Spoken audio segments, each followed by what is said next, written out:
Hey guys, welcome back to a new video. Today I'm going to be talking about a little something that's been on my mind recently, and I'm sure it's been on a lot of people's minds with the GDO2 releasing and stuff, and the state of the game as it is right now, right? So typically with deck lists and stuff, I usually like to look through Eggman events because the guy has a good track record of like getting the details on like the latest decks and stuff and what's actually becoming meta and all that kind of stuff. And I've noticed recently with GDO2 Dual Impact release that not a lot has changed. Like you would think that purple would like deal some kind of impact to the game, right?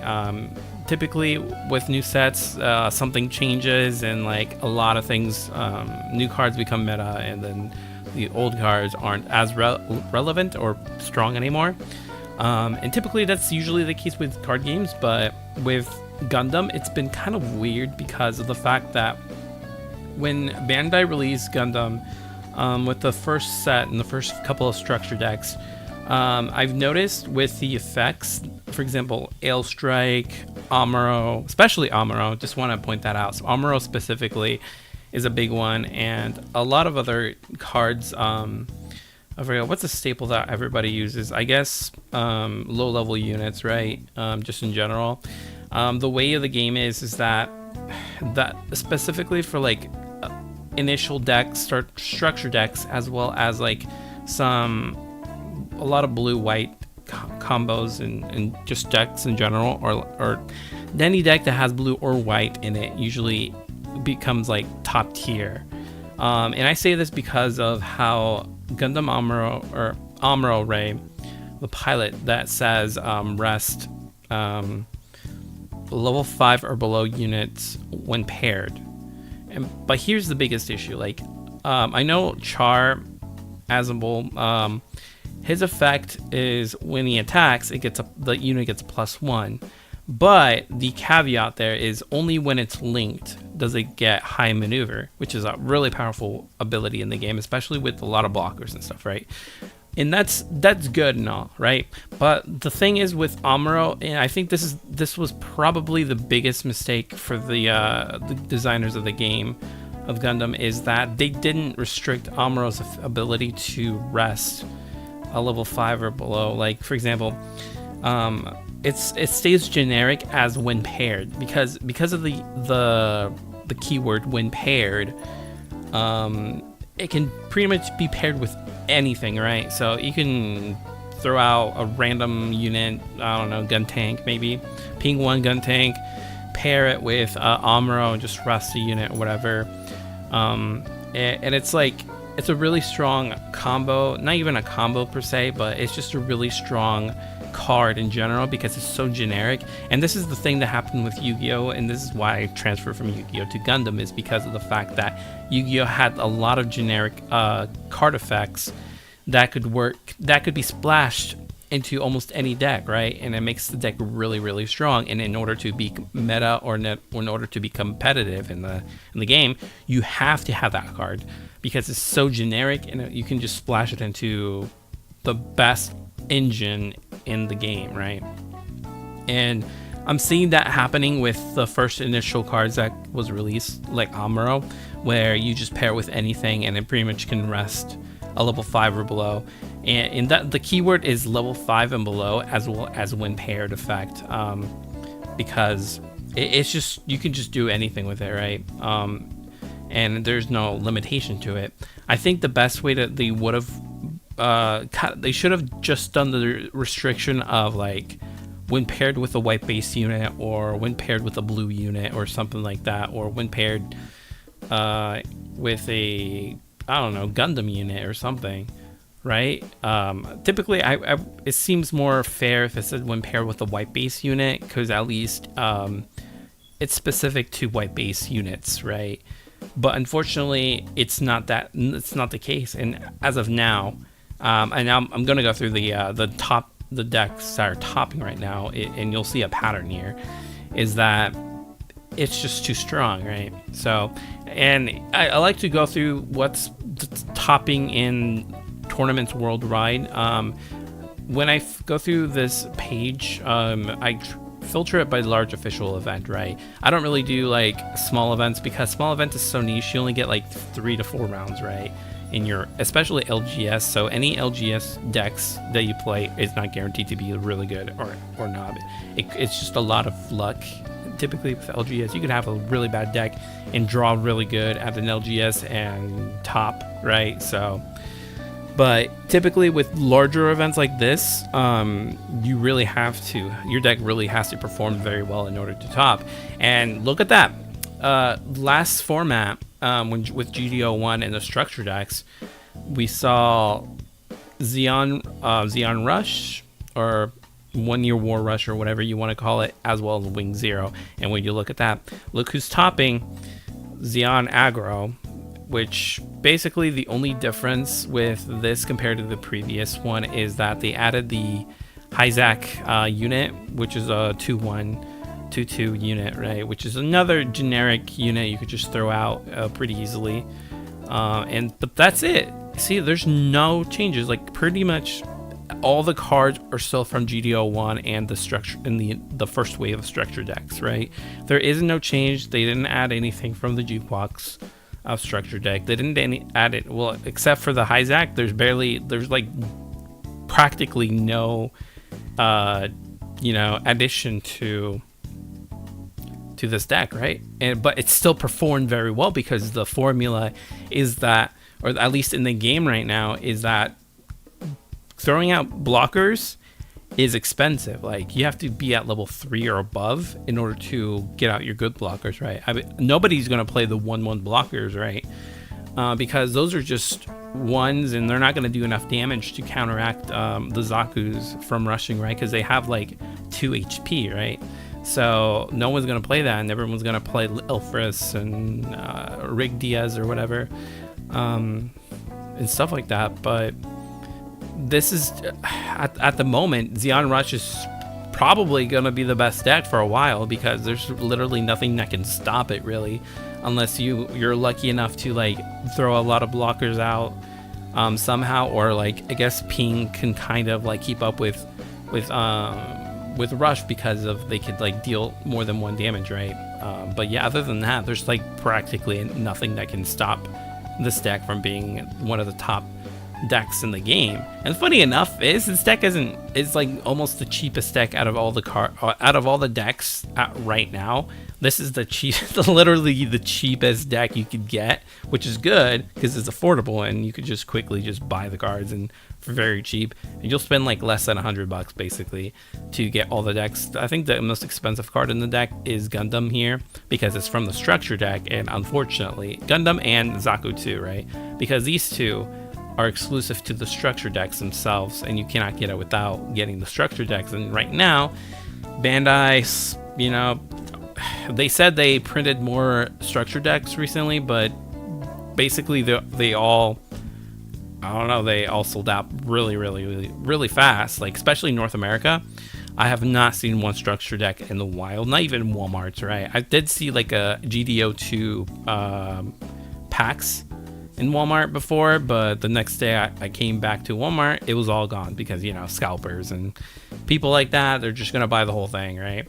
Especially with the structure decks, they're not printing enough to meet demand, and because of that, these cards are becoming inaccessible, and that's why there's like $17-18, which isn't bad, but for Gundam, I guess it's not good because you're limiting people who want to get into the game without paying a lot of money cannot get into it, because unless they fork over like, I don't know how much structure decks are going for, probably like $30 per deck, then you can't really get into it, right? I mean, I guess you could use the alternatives like the LG or LRs from the GDO1, but even then it's like, it's not good. You need to have Gundam because it's such a good card, right? Same with Charzaku too, because that's a good card, and the pilots. But yeah, you see that it's the same. Nothing has changed, and look at that. Second place, Zeon Wing Zero. The only difference here is that they added Breach, because right now in the meta, everybody's playing a lot of blockers. So having that Shenlong here is actually pretty good. This guy is basically removes a level 3 or lower blocker immediately when it attacks, which is really, really crazy good.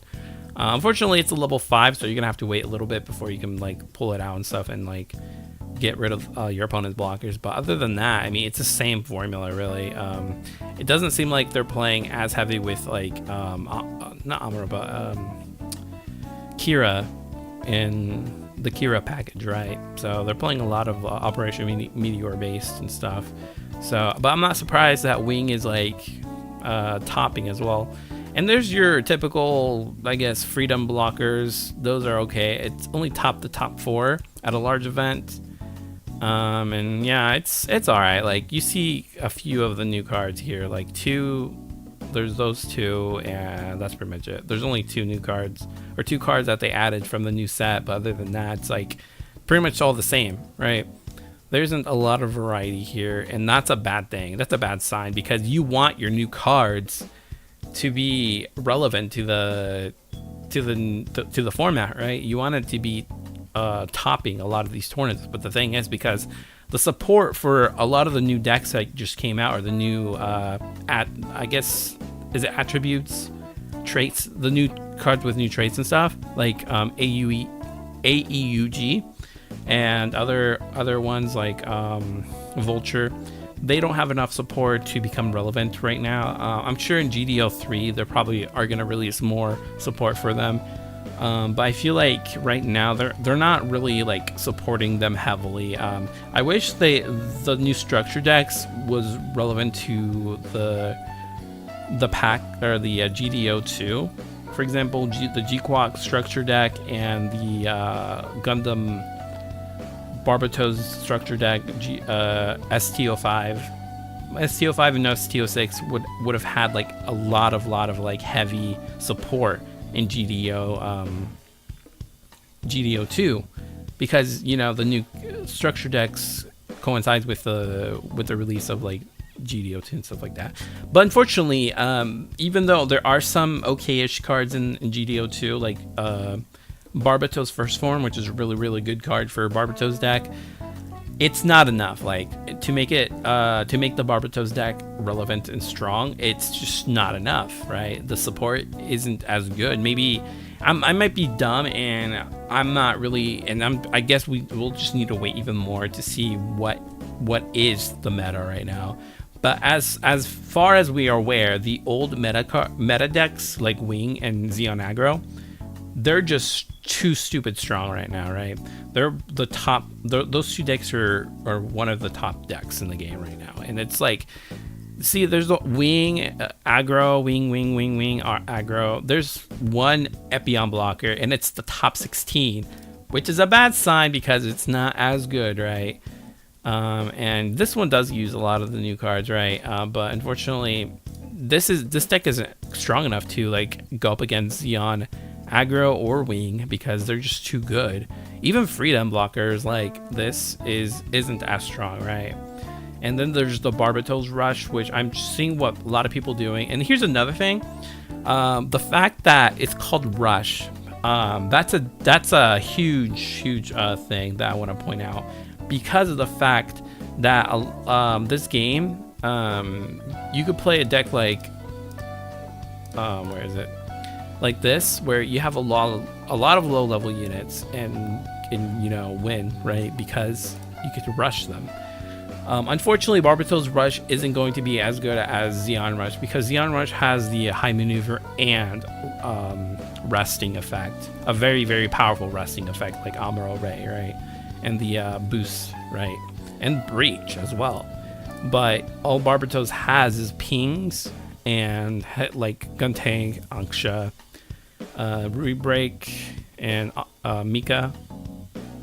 Those pings, that's pretty much it. You can rest stuff, and I guess destroy, but it's like even that, it's not enough. You just have to like it's just not it cannot keep up with like Zeon Rush, because it's just a strong deck. It's so fast, right? And this deck is like, it's kind of fast. I wouldn't say Rush per se, because you only have these 2 cards. You have like 8 copies of like a 2/1 unit, and Guntank itself is only 1/2. So, and yeah, and you can ping, but it's not really Rush like Zeon, so that's why it's not topping. That's why it is doing pretty well, I guess, but it's not like you would think it would become at least number 1 or like top 2 or something like that, but it's not. As you can see, different blocks. Japan has like a world championship qualifiers, like first block Barbatos, first block C Barbatos, but then you have your other ones where it's like Zeon Rush, right, and then Wing Zero and stuff, but you don't really see a lot of the Barbatos topping at all. Epion's probably the worst case here, which is like top 4, top 16. But a lot of it's just going to be Zeon, Aggro, and Wing. And Quible, I love Quible as a card. It's really cool. The effect is awesome. Haman and Quible, it's just great. I love the Cyber New type stuff, but it's just not, it's too slow, right? Because you have these big guys, and you have to wait till like level 5 and above in order to like deploy the good stuff. But because of like Zeon Rush, that can just get over that, because they're only playing like 8 blockers. Well, I guess another 4 for like 12. I guess technically 12 blockers per se. But you would have to have a very heavy blocker deck in order to like stop this, or a very heavy ping deck to stop it, right? So that's why Quible isn't doing very well. And it's a suppression with it's a 7/5 suppression card, and even then it's like you have to wait till it's level 7, which can be a while. It could be turn like 15 or turn 10 before you even see Quible suppression, or it's like turn 7 or something, turn 8, 7, 8, I don't know. But yeah, a lot of the same stuff. Zeon Ring, Zeon Wing, Zeon. And that's the biggest thing right now, is that Gundam doesn't have a deck that can counteract Zeon Rush, because Amuro here, it's just too strong. It rusts pretty much every card in the game, early on specifically, and it's a 4/1. So it's if Amuro was a 5/1 or a 6/1, that would be a little bit better, because then at least they can't like rest your opponent's units fast. Right, so and this deck wouldn't be as good, right? But because it's a 4/1 and you can get them out on turn 4 or 5, you're just, it's hard to like the max amount you can deploy by then is probably like 3 blockers, right? Unless you're lucky enough to like deploy like with Freedom Pack or Strike Pack, right?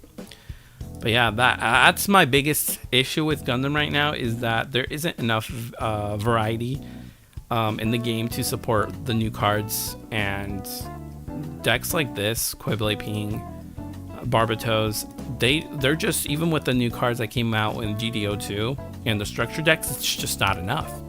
You're always going to see Freedom, or not Freedom, but Wing, and always Zeon Rush. Zeon Rush is the best deck right now because of Amuro, and its rusting capabilities and stuff. More than anything, Amuro is probably the most broken effect right now. Resting units that's 5 or less HP is just good, because like Ale Strike is level 4 if you just deploy by itself. A lot of like Elfith is level 4. So if only they reduce its effect from 5 to like 3, resting level 3 units or lower, or like level 3 or level 4 units, if they restrict it by 4 or less, or level 3 or less or something, or even better, if they made it so like you can only rest a unit that this pilot is attached to. For example, if you throw out a gun tank and you attach it to Amuro, you can only rest level 2 units, right? Or something like that, to keep it at bay, to not make it overpowered, right? And that way, when they release a Gundam that's level 5 or 6, it just becomes really powerful. But at the same time, you have to wait till level 6 to deploy a Gundam with Amuro to like rest a level 6 unit, right? And that keeps it on track, right? But unfortunately, it's just a generic level 5 when paired effect, which is like, it just makes it too strong in right now. And there's like nothing as strong in this game than Amuro, because its effect is so good. Corsica is alright. I want to say Corsica is also pretty good, because it can deploy those Tallgeese tokens and stuff, which is funny because at the beginning, nobody thought Corsica was good, but later people proven that wrong. And if you want to play a rush deck, you got to get as many units on the field to overwhelm your opponent with Corsica and the Leo units and stuff like that. So, but yeah, this is just my little rant here. Let me know what you guys think about the new release and how the format is at this moment as of November, right? Because this video released in November of 2025. So let me know what you guys think of this format. Do you think it's gonna get better with the new release? Because I know there's been some sneak previews of the new set that came out, or that's coming out, GDO 3. So let me know what you guys think of that. And are you guys gonna get GDO 3? Are you guys gonna like quit Gundam because of this? Let me know what you guys think. But yeah, what decks are you running? And make sure to subscribe, like this video, and I'll see you in the next video, guys. So peace.